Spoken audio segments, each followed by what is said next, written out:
എന്തുകൊണ്ട് തമ്പാനൂർ പോലീസ് സ്റ്റേഷനെതിരെ കഴിഞ്ഞ ദിവസം രാത്രി കൊടുത്ത വാർത്ത പിൻവലിച്ചു? പലരും അന്വേഷിക്കുന്നുണ്ട്, വിളിച്ചു ചോദിക്കുന്നുണ്ട്. അങ്ങനെ ആ ഒരു ചോദ്യത്തിന് ഒരു ക്ലാരിറ്റി വരുത്തുക.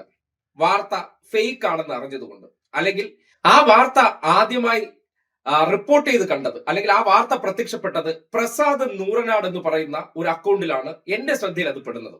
ആ അക്കൗണ്ട് നോക്കുമ്പോൾ CTVയുമായി ബന്ധപ്പെട്ട് പ്രവർത്തിക്കുന്ന ഒരു വ്യക്തിയുടെ അക്കൗണ്ടാണ്. അദ്ദേഹത്തിനുണ്ടായ ദുരനുഭവമാണെന്ന് അത് കണ്ടപ്പോൾ ബോധ്യപ്പെട്ടു.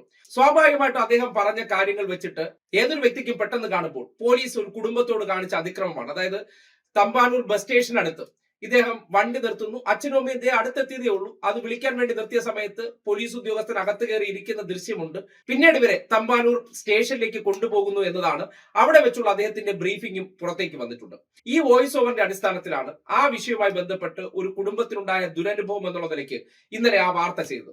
അതിനുശേഷമാണ് ഈ വാർത്തയെക്കുറിച്ചുള്ള യാഥാർത്ഥ്യം അറിയാനിടയായത്. അതായത് തമ്പാനൂർ CI ഉൾപ്പെടെയുള്ളവരുടെ അടുത്ത് ഈ വിഷയം സംസാരിച്ചപ്പോഴാണ് ഏകപക്ഷീയമായിട്ട് ഒരു വ്യക്തി ഒരു നിയമവിരുദ്ധ പ്രവർത്തനം നടത്തിയതിനു ശേഷം വിദഗ്ധമായിട്ട് അതിനെ കുറെ ദൃശ്യങ്ങൾ കട്ട് ചെയ്ത് കളഞ്ഞതിന് ശേഷം തനിക്ക് ആവശ്യമുള്ള ദൃശ്യങ്ങൾ ഉപയോഗപ്പെടുത്തി ഒരു വോയിസ് ഓവർ കൊടുത്തതിന് ശേഷം തമ്പാനൂരിലെ ASI ആയിട്ടുള്ള അജിത് കുമാറിനെ ഈ സമൂഹത്തിന്റെ മുന്നിൽ അധിക്ഷേപിക്കാനും പോലീസ് മോശമാണെന്ന് ചിത്രീകരിക്കാൻ വേണ്ടി ചെയ്ത ഒരു ഫേക്ക് വാർത്തയാണെന്ന് ബോധ്യപ്പെട്ടത്.